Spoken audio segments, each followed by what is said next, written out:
Qanday qilib reelslarni topga chiqarish mumkin? Qanday reelslar topga chiqadi va qaysi reelslar sizga asosiy kerakli maqsadli auditoriyani olib kelib beradi? Ushbu darsda batafsilga ma'lumot beraman. Keling, oldin reels nimaligini tushuntirib o'tsam. Reelsni hammamiz bilamiz, 1 daqiqalik video funksiya va bu reels asosan sovuq trafikka ishlaydi. Ya'ni sizni tanimagan insonlarga Instagram orqali boshqa sovuq auditoriyaga sizni videongizni ko'rsatadi. Shu orqali sovuq auditoriya sizni reels orqali topib kelgandan keyin, agar sizda to'g'ri описание yozilgan bo'lsa, profilingiz to'g'ri upakovka qilingan bo'lsa, sizga obuna bo'ladi va sizni kuzatishni boshlaydi.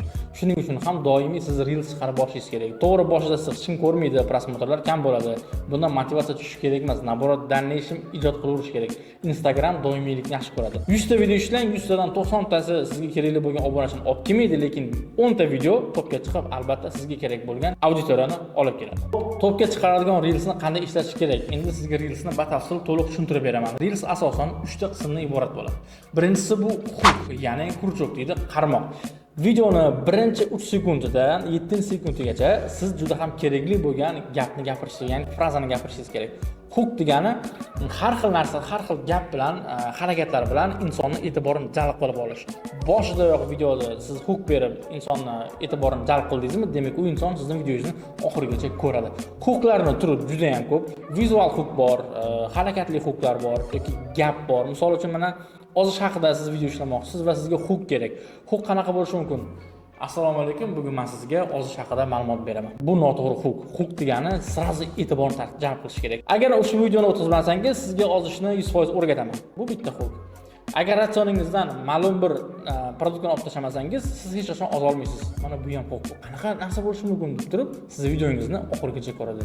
Bu hook deb aytiladi. Demak, videoni reelsning birinchi qismi bu hook. Ikkinchi qismi esa o'sha mavzuyingizning asosiy qismi. Demak, nima uchun o'sha ratsionni olib tashlash kerak, qanaqa ozish kerak, umuman olganda asosiy mavzuni gapirib berasiz, qisqa va lo'nda. Va reelsning uchinchi qismi bu CTA deb aytiladi, ya'ni call to action. Obunachilarni qandaydir bir harakatga undash. Obuna bo'ling, like bosing, repost qiling yoki dars so'zini yozib qoldiring. Mana bu videoyim misol uchun dars so'zini yozib qoldiringlar. Shuning uchun ham masalaga bu videoni tashlab beraman va kanalimni ko'rib turibsizlar. CTA degani odamni qandaydir harakatga undash. Biz insonmiz, inson so'zining ma'nosi bu unutuvchi degani. Odatda video ko'rib bo'lgandan keyin hammamiz nima qilamiz? Sirazi tepaga o'tkazib yuboramiz va esimizdan chiqib qoladi. Blogerlarning, ya'ni bizning vazifamiz videoni oxirida qandaydir harakatga undash. Like bos, baraka topkur, birovga jo'natib qo'y yoki kommentariy yoz degan narsani chiroyli qilib, qog'ozga o'rab, o'zingizning stilingizda yetkazib berish.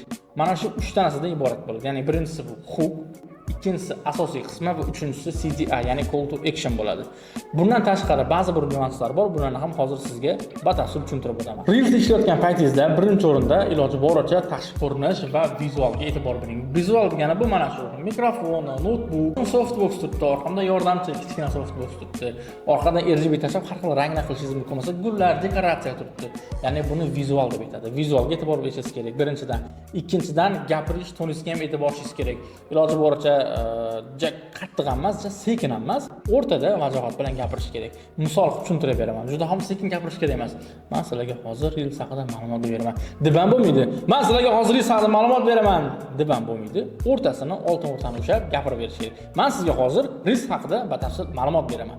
Qanchalik chiroyli, cho'tki, tiniq gapirsangiz, shunchalik obunachilar sizni tinglashga boshlaydi. E'tiborini nima deydi, chalg'itmaydi.